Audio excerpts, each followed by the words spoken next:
Hey guys, what's up? What's going on out there this morning? Brent Abel here, webtennis.com. Another episode of 7 Around 7. Happy Monday morning to you. Hope you had some great tennis this last weekend and something on tap this week as well. Look, two things. First of all, we're continuing this week with the Topspin Backhand, and today what I want to talk about is how to naturally hit cross court. Right. I think there's there's kind of a misconception about that.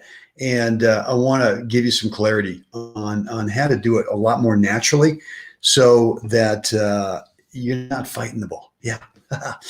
Before we get into it, look, today I'm going to open up enrollment to a new course for the Topspin Backhand. And really what we're going to work on in that course, there are 7 minimalist technique tweaks, must have, got to have, if you're going to be consistent with this shot, right? And if you're going to make it offensive where you can drive it with some confidence, a lot of confidence, and at the same time be consistent without taking a risk of an unforced error. I'm going to show you how to do that in this course. What else? So look, that link will be available at some point today. I can't tell you exactly when. I'm still uploading some of the videos for the course, so I don't want to get ahead of the cart here and start selling it before it's actually ready for you. So look for that in your email today, right? And if you're not on my email list, jump on over to webtennis.com and just drop in the first name and email address.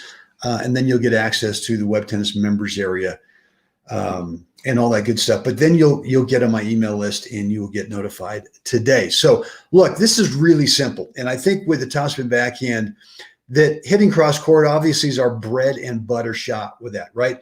Could be a rally ball, could be a passing shot. As we saw yesterday, definitely a return to serve. And I think what happens is we're always thinking about making contact on the part of the ball that's the back side of the ball, right?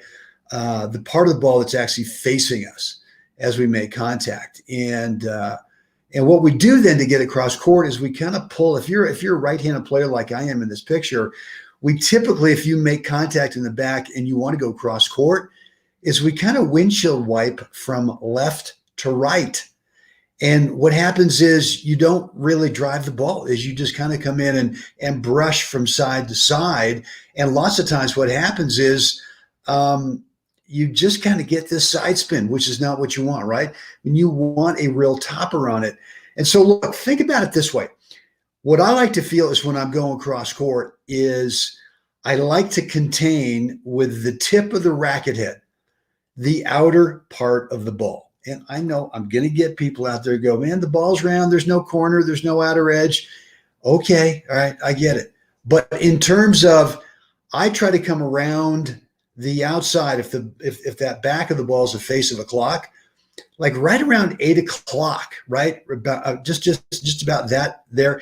And kind of that getting around it where I don't lock the racket in my wrist to where it's completely flat against the backside of the ball, actually kind of release the racket head forward slightly around that outer corner at about 8 o'clock. And again, it's a slightly low to high swing path right from there.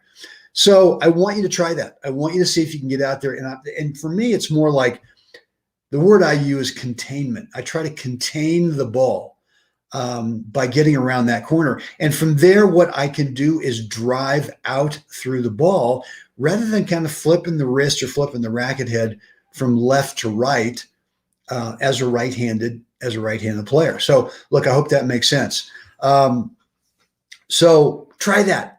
And the best way to get the feel on that is to do what I'm doing here with get someone out there to underhand feed you some easy, slow incoming balls so that you can actually feel technique. You can feel what it is that you're trying to work on without the over-consuming thought of when you're playing against someone from the baseline, right? They're back there. All your brain's thinking about, well, what's the timing on this thing? When should I pull the trigger and make contact? And if you're trying to work on any other little minute technique, it's really tough to do it with an average to faster incoming pace tennis ball. So get someone over there.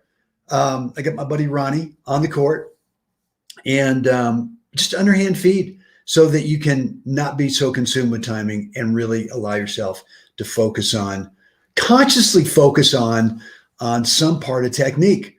And then once you master that part, well, you take it out in the match court like we've been talking about the last couple of weeks, and you just trust that your subconscious has been imprinted enough with what it is that you're working on that you can turn off the conscious thinking part and let your subconscious trust it, let it go in the match, and you'll be fine.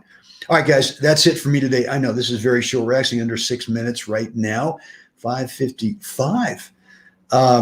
So look for that email from me today. Could be later this morning with the announcement that the enrollment for the Topspin Backhand offensive drive, call it a rally ball, call it a cross court, return to serve, up the line, passing shot, cross court, up the line, return to serve, whatever it is. But we're going to drive this Topspin Backhand. And what I've got for you are seven minimalist technique tweaks that you got to have. And anyone can do it. And you don't need to be, super strong. Anyway, look for that email from me later this morning or later today. Guys, any questions, let me know. And how do you handle a very high bouncing topspin? Good question, Jinjin. Well, look, it's in the course, by the way.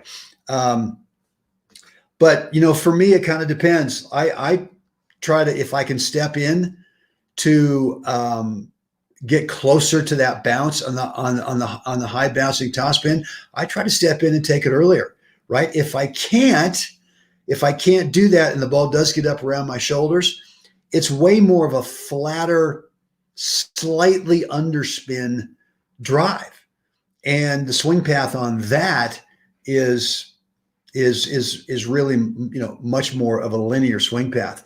If I want to top it, it just becomes kind of a high, kind of a loopy, actually opportunity on that ball to be able to kind of not artificially top it to where you kind of windshield wipe at about shoulder high, but where you really kind of play a semi-topper lob, right? It's not lob, but it's what I'm talking about, right? So there's different ways to handling it. And yeah, it totally depends on kind of where you are on the court, where the ball is bouncing on the court to you, the quality of that topspin. And so there are different ways to handle it, as I just mentioned. So, all right, guys, got to scoop, got to get this thing going for you today. Let me know down below in the comments area what's on your mind, any other questions. Oh, and by the way, I'm still taking responses for the 2-question anonymous survey/questionnaire on your Topspin Backhand. What's your number one challenge? What's the number one thing that if you could get it figured out, you think you really could consistently, with a lot of confidence, really be able to play in an offensive topper backhand? If you're on my email list, I've been sending out an email the last, I think, 2 or 3 days with a link in there that will take you to that questionnaire. I'd love to hear from. I would love to hear from you. So, guys, Jinjin, I find it difficult to make the judgment early whether to hit it early in the rise or go back and hit it. So, the reason you find it difficult to make the judgment is because you're not confident with either one, right? And so, if you were confident with being able to step forward and take it on the rise, because you practiced that thing so much that you would have no hesitation in terms of it would be difficult to make that call, right? Because you were so confident with the shot, most of the time you just choose, I'm going to go ahead and do it, right? And then you'd learn through experience, well, you know what, that one bounced a little bit too far in front of me, and it still got up even though I tried to take it on the rise. So, what you can do is you can get someone out there just like I am here on the court.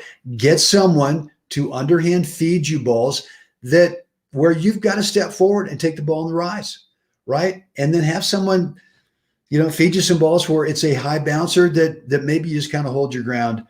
And yeah, so that's it. All right, guys, go Scoot.